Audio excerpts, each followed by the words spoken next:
Hispanic communities have. They've got a bit of street in them. You know, Wow. I live up north, and a lot of our players are from of affluent parents. They got the what my boss Paul Manor used to call the gated community syndrome. You know, they got a bit of. They're too pampered. They're too sheltered. Why is it that the best of the best that have ever played the planet, and I think we might have talked about this in a previous podcast, Messi, Cruyff, Beckenbauer, Maradona, name them, all came from tough backgrounds. Some of them were brought up in the ghetto, in the slums. Is that coincidence? I'm not so sure if that's coincidence. I think it creates some killer mentality in you, over my dead body mentality. They got that a little bit more. And again, we're generalizing. And Ronaldo. I mean, it's great example. They have to fight. It's their way out. If it wasn't for soccer, they would end up in jail or dead or addicted or whatever. But they also love the game, and they just live for it. And there's so many things going to happen, but we deny that, and it's a problem. So my son plays in a Friday night league, which came out of nowhere. Like, I hear he's good, man. Still haven't seen him. He's good. How old is he now? 15. He's 15. He's 14. He's 14. He's Close taller. enough. He's taller than me. He's very technical. He is developing some weird qualities of, like, he'll, like, lose the ball, instead of getting the ball right back, he'll kind of, like,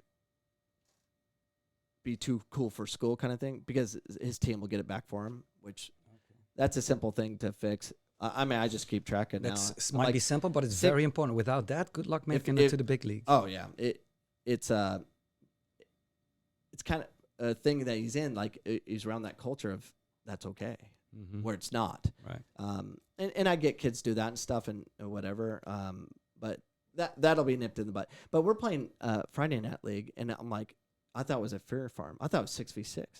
It's 11v11 on a whole nother team that's not affiliated with AYSA. I don't even know if it's legal. I don't even know I don't know how they do their things. I don't understand any of it. I just know teams show up and they play. My son tells me it's Cesar Chavez Park. I'm like, where the baseline serial killer came from? I mean, it's like not like the nicest place in the world. And we go there. It was nicer than I thought, because I haven't been in a while. Anyways, it's deep South Phoenix, and I'm like, and I'm tired. I'm like, I don't want to be doing this, but he dragged me there. He made me go. My wife's like, God, he's gonna be yelling at me all night, and he forced the issue. I did not want to go. I would use any excuse not to go. I was ticked. Like, it was just so. I had so much to do. I had a college game coming. I'm like, it was a nightmare. But he forced the issue, and then not only when I get there, he goes, Dad, it's 2 games. I'm like, gosh, dang it. After you arrived.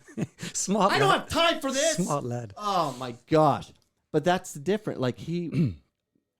and it was my fault, because I put him in that situation. I put him on the Hispanic team. You put him in the culture. But deep down, you love it, Dad. Come on. I do. That he sacrifices a free Friday afternoon. What do other kids do on a Friday night? Come on. You gotta love it. That's all his friends do. They're all Hispanic. They call him El Rojo. And everyone knows. That's where you got that from? Yeah. That is cool. So he's a happy kid, and he has the qualities of associating with he'll go anywhere. Like, he can make friends right away. I never had that quality, but he's just like, he's out loving life kind of thing. But anyways, he's in that environment, but I did create that because I knew just because I'm a college coach or whatever, and I been teaching you soccer, director, coaching, technical director, all this stuff, similar to you. I can't make them great, but a culture can. Mm-hmm. That I knew. And they're, people are like, you're in Tuzos? I'm like, yeah. They're like, what level is the coach? I don't care. They scream Spanish, so it's not affecting my kid. He just knows the ball's there. I mean, he can play the game. And, of course, he grew up playing with college kids. I always put him in an environment, like train with the college kids, because we do 6v6. I'll put him with college kids. When he's like 6, 7, he's been out there. That'll make you better. Players make you better. Culture makes you better. Yeah. And it exists in America, but not in club. It's hard. You have to do more than depend on your team and your club. You have to, like, watch the game, love the game, play the game, and you have to find a way to be part of it. Well, since America doesn't really have that, I can find it in pockets. All right, I'm going to play in an illegal soccer league that's not Yeah. recognized by AYSA, and I better have insurance because it gets hurt. It's on me. And luckily, I'm a college coach where I'll just put them with my college kids. I learned all mine from playing with players. Yeah.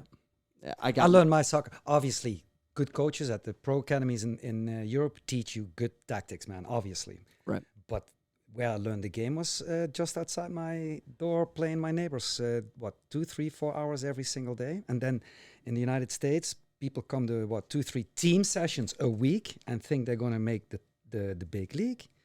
That is a little naive, don't you think? If somebody in Amsterdam or Rio de Janeiro is spending 3 hours a day playing 2v2s with their neighbors. They're That's misguided. Dark. They're misguided, but the thing is, if I was going to have my kid in a program, it would be in a program, someone like yourself that'll allow my child to develop. That is huge. I always talk about, don't pick a club, pick a coach. Find that coach. Now, if that club has several coaches that are on the same, you have won the lottery because I haven't seen all your coaches. I know what you do, and I would let my kids play for you any day. I would recommend playing for Rick any day of the week. I've played against you.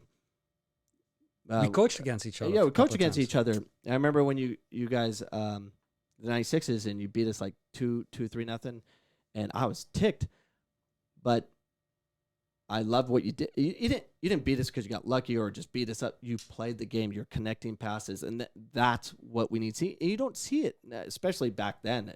It wasn't. And it prevalent. also doesn't happen overnight. People are not very patient here. I came to. They want to win silverware, and they want to.